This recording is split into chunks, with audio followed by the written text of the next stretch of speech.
sur Horizon et merci de nous écouter à Dainville sur 98.5 et dans le monde entier grâce à horizonradio.fr. Il est 6h, voici Faouzia et John Legend. Cyril Jamaïque et Inakanoun reviennent dans quelques instants, juste après les infos. Bonjour. Bonjour à tous. Derek Chauvin, reconnu coupable de meurtre, il encourt une peine de 40 ans de prison. Le policier américain est jugé pour sa violente interpellation de George Floyd l'an passé, maintenant son genou sur le cou de la victime pendant plus de 9 minutes. À la fin de l'énoncé du verdict, Derek Chauvin a été menotté pour être incarcéré. Pour l'avocat de la famille de George Floyd, il s'agit d'un tournant dans l'histoire. L'annonce du verdict a suscité une explosion de joie devant le tribunal de Minneapolis. Le président Joe Biden lui-même a téléphoné aux proches de la victime pour leur faire part de sa joie. En France, nouveau conseil de défense sanitaire ce matin autour d'Emmanuel Macron. Au cœur des discussions, le retour des enfants à l'école dans 5 jours. Il sera question des dernières modalités pratiques, notamment les protocoles sanitaires qui régissent les fermetures de classe en cas d'enfants contaminés.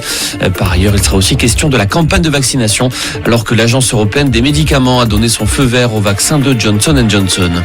Il réfute le terme d'enlèvement. Rémi Daillé se défend. Ce Français exilé en Malaisie, figure de la mouvance complotiste, explique que la petite Mia n'a pas été enlevée la semaine passée, mais restituée à sa mère qui en avait perdu la garde.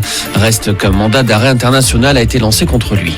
En football, la Super League a du plomb dans l'aile. 5 clubs anglais se retirent officiellement du projet. Manchester City, Liverpool, Manchester United, Arsenal et Tottenham. Chelsea devrait également rejoindre la liste. C'est donc potentiellement la moitié des 12 clubs engagés qui quittent le navire. Après la levée de boucliers des supporters et du monde du football contre la compétition, les équipes anglaises reconnaissent avoir fait une erreur. Et puis le foot, c'est aussi la Coupe de France et l'exploit de Rumilly-Vallière. Le club haut-savoyard qui évolue en National 2 a éliminé Toulouse, club de Ligue 2, victoire de 0. C'est la 4e fois de l'histoire qu'une équipe de National 2 se hisse en demi-finale de la compétition. À noter également la qualification de Montpellier après sa victoire 2-1 face à Canet-en-Roussillon. Ce soir, suite et fin des quarts de finale avec PSG Angers et Lyon-Monaco. Voilà pour l'info, excellente matinée. Merci beaucoup et bonne journée avec Horizon. Horizon.